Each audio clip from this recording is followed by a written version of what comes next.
صفحہ نمبر 278 سیرت النبی جلد اول۔ اردو زبان میں سرور عالم صلی اللہ علیہ وسلم کی سیرت پر جامع ترین کتاب سیرت النبی، علامہ شبلی نعمانی رحمۃ اللہ، علامہ سید سلیمان ندوی رحمۃ اللہ۔ یہ سیکنڈ ویلاگ ہے سلاطین کو اسلام کی دعوت کا، صفحہ نمبر 278۔ کیسر نے بڑے سامان سے دربار منعقد کیا، خود تاج شاہی پہن کر تخت پر بیٹھا، تخت کے چاروں طرف بطار کا کیس اور رہبان کی صفیں قائم کیں۔ اہل عرب کی طرف مخاطب ہو کر کہا، تم میں سے اس مدعی دعوت کا رشتہ دار کون ہے؟ ابو سفیان نے کہا، میں۔ پھر حسب ذیل گفتگو ہوئی۔ قیصر مدعی نبوت کا خاندان کیسا ہے؟ ابو سفیان، شریف ہے۔ قیصر، اس خاندان میں کسی اور نے بھی نبوت کا دعویٰ کیا تھا؟ ابو سفیان، نہیں۔ قیصر، اس خاندان میں کوئی بادشاہ بھی گزرا ہے؟ نہیں۔ جن لوگوں نے یہ مذہب قبول کیا ہے وہ کمزور لوگ ہیں یا صاحب اثر کمزور لوگ ہیں؟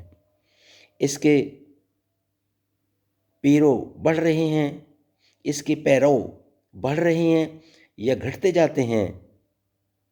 بڑھتے جاتے ہیں۔ کبھی تم لوگوں کو اس کی نسبت جھوٹ کا بھی تجربہ ہے؟ نہیں۔ وہ کبھی عہد و اقرار کی خلاف ورزی بھی کرتا ہے؟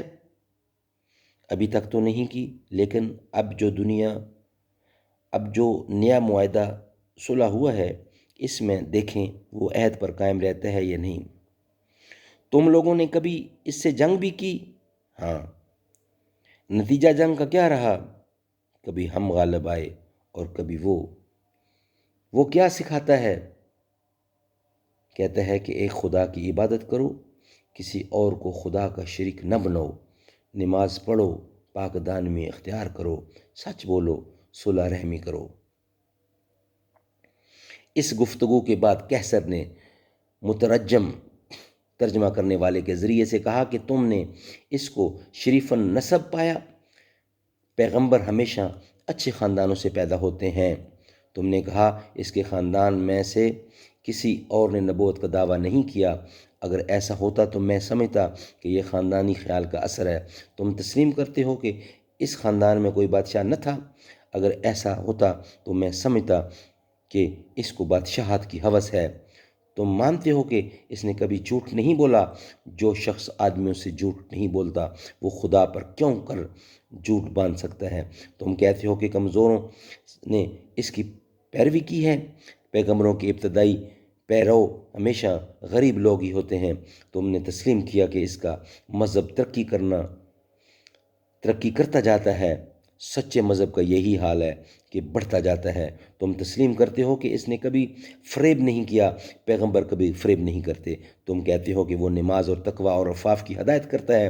اگر یہ سچ ہے تو میری قدم گاہ تک اس کا قبضہ ہو جائے گا۔ مجھ کو یہ ضرور خیال تھا کہ ایک پیغمبر آنے والا ہے، لیکن یہ خیال نہ تھا کہ وہ عرب میں پیدا ہوگا۔ اگر وہاں جا سکتا تو خود اس کے پاؤں دھوتا۔ صدق اللہ العلی العظیم۔